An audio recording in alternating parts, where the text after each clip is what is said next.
Hi friends, Vinees വേൾഡിലേക്ക് എല്ലാവർക്കും സ്വാഗതം. ഈ ചാനൽ സബ്സ്ക്രൈബ് ചെയ്യാത്തവരൊക്കെ ഒന്ന് സബ്സ്ക്രൈബ് ചെയ്ത് ബെൽ ബട്ടൺ കൂടി എനാബിൾ ചെയ്ത് തൊട്ടടുത്ത് കാണുന്ന ഓൾ എന്നുള്ളതും കൂടി എനാബിൾ ആക്കിയാൽ മാത്രമേ ഞാൻ ഡെയിലി അപ്ലോഡ് ചെയ്യുന്ന വീഡിയോസിൻ്റെ നോട്ടിഫിക്കേഷൻസ് നിങ്ങൾക്ക് കറക്റ്റായി ലഭിക്കുകയുള്ളൂ. നമ്മളിവിടെ ഉണ്ടാക്കുന്നത് പനീർ മസാലയാണ്. അതിനായിട്ട് ഒരു ഫ്രൈ പാൻ അടപ്പത്ത് വെച്ചിട്ട് 1/2 ടീസ്പൂൺ എണ്ണ ഒഴിച്ചു കൊടുത്തിട്ടുണ്ട്. അതിലേക്ക് ഈ പനീർ വെച്ച് കൊടുക്കുകയാണ്. ഒന്ന് ഫ്രൈ ചെയ്തെടുക്കാൻ വേണ്ടി 2 വശം ഒന്ന് പതുക്കെ ഒന്ന് മുരിച്ചാൽ മതി, ഷാലോ ഫ്രൈ ചെയ്താൽ മതി. ഈ പനീർ നമ്മൾ വീട്ടിൽ തന്നെ ഉണ്ടാക്കിയതാണ്. 1/2 ലിറ്റർ പാലിൽ തിളച്ച് വരുമ്പോൾ 2 ടേബിൾ സ്പൂൺ വിനീഗർ ഒഴിച്ച് കൊടുത്തിട്ട് വിനാഗിരി ഒഴിച്ചിട്ട് അത് ഒരുമിച്ചല്ല ഒഴിക്കണം. ആദ്യം ഇത്തിരി ഒഴിച്ച് ഒന്ന് ഇളക്കി കുറച്ച് കഴിഞ്ഞ് വീണ്ടും ഒഴിച്ച് അങ്ങനെയാണ് ഇളക്കിയെടുത്തത്. അങ്ങനെ ആ വെള്ളത്തിൽ നിന്ന് ആ പാലിൻ്റെ അംശം മുഴുവൻ പിരിഞ്ഞു വരണവരെ നമ്മൾ ഇളക്കി കൊടുത്തുകൊണ്ടിരിക്കണം. എന്നിട്ട് അതൊരു അരിപ്പേ കൂടി അരിച്ചിട്ട് വെള്ളത്തിൻ്റെ അടി കാണിച്ചാൽ പുളി മുഴുവൻ കളയണം.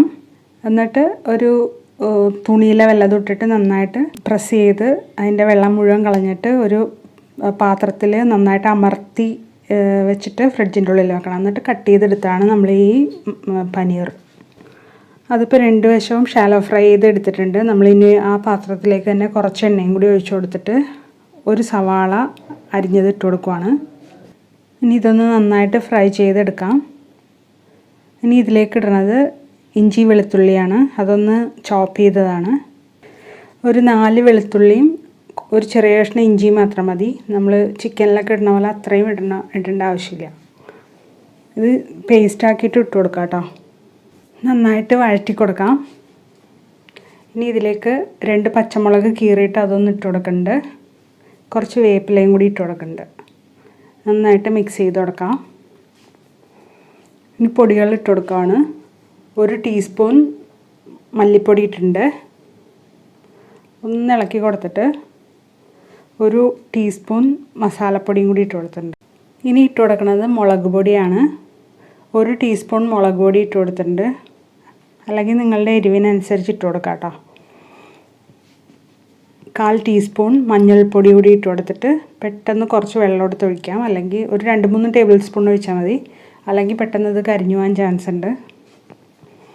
ഈ വെള്ളം ഒഴിക്കുമ്പോൾ അതിൻ്റെ പച്ചമണം ഒന്ന് മാറുകയും ചെയ്യും, കരിഞ്ഞു പോവില്ല. ഇപ്പം നമ്മൾ ഒഴിച്ച വെള്ളമൊക്കെ ഒന്ന് വറ്റി വന്നിട്ടുണ്ട്. നമ്മളിതിലേക്ക് ഒരു തേങ്ങയുടെ 1/4 ഭാഗം എടുത്തിട്ട് തേങ്ങാപ്പാൽ ഉണ്ടാക്കിയിട്ടുണ്ട്. അതാണ് ഒഴിച്ചു കൊടുക്കണം. അതിൻ്റെ 2ാം പാലാണ് ഒഴിച്ചു കൊടുക്കുന്നത്. ആവശ്യത്തിന് ഉപ്പും കൂടി ഇട്ട് കൊടുക്കാം.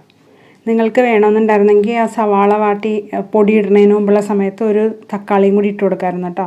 ഞാനിപ്പോൾ അത് ഇട്ടിട്ടില്ല. ഇനി നമ്മൾ ഫ്രൈ ചെയ്ത് വെച്ച പനീർ ഇട്ട് കൊടുക്കുകയാണ്.